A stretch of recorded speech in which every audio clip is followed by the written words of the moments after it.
నేటి డిజిటల్ ప్రపంచంలో ప్రజల జీవన శైలి పూర్తిగా మారిపోయింది. ముందు దుకాణాలకు వెళ్లి సరుకులు కొనడం వంటివి అందరూ చేసేవారు. కానీ ఇప్పుడు మొబైల్ యాప్ల సౌకర్యంతో ఇంటి వద్దకే వస్తువులు ఆర్డర్ చేయడం ఎక్కువ మంది ఎంచుకుంటున్నారు. కిరాణా వస్తువులు, కూరగాయలు, పండ్లు, గృహోపకరణాలు ఇలా ఏం కావాలన్నా ఆన్లైన్లో ఒక్క క్లిక్తో ఇంటికి చేరిపోతున్నాయి. ఈ మార్పు కారణంగా ఆన్లైన్ కిరాణా డెలివరీ మార్కెట్ వేగంగా పెరిగింది. అందులో బ్లింకిట్, జెప్టో ప్రధాన పోటీదారులుగా నిలుస్తూ వినియోగదారుల దృష్టిని ఆకర్షిస్తున్నాయి. కానీ ఏది చౌక, ఏది మంచిది అనే ప్రశ్న చాలా మందిలో కలుగుతుంది.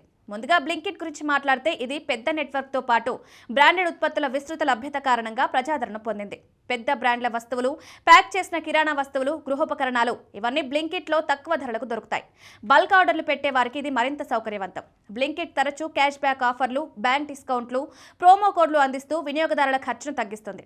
ఉదాహరణకు బ్లింకిట్లో 1 కిలో టాటా సాల్ట్ 26 నుండి 27 రూపాయల మధ్య లభిస్తే అదే ఉత్పత్తి జెప్టోలో 28 నుండి 30 రూపాయలు. అంతేకాకుండా surf excel powder kilo pack బ్లింకిట్లో 190 నుండి 195 మధ్య ఉండగా జెప్టోలో 200 వరకు ఉంటుంది.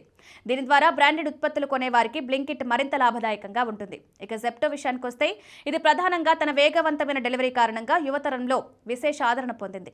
కేవలం 10 నిమిషాల్లో సరుకులు ఇంటికి అనే వాగ్దానం దీని ప్రత్యేకత. బ్లింకిట్ కంటే జెప్టోలో తాజా కూరగాయలు, పండ్లు చౌకగా లభిస్తాయి. జెప్టోలో కిలో టమాటా 22 నుండి 25 మధ్య ఉంటే బ్లింకిట్లో 26 నుండి 28 రూపాయలు. జెప్టోలో డజన్ అరటి పండ్లు 45 నుండి 50 రూపాయల మధ్య దొరుకుతాయి. కానీ బ్లింకిట్లో 52 నుండి 55 రూపాయల వరకు ఉంటుంది. రోజువారీ తాజా సరుకులు కొనుగోలు చేయడానికి జెప్టో మరింత ఆదాయపరంగా అనుకూలం. మొత్తానికి ఈ రెండు యాప్లకు తమ ప్రత్యేకతలున్నాయి.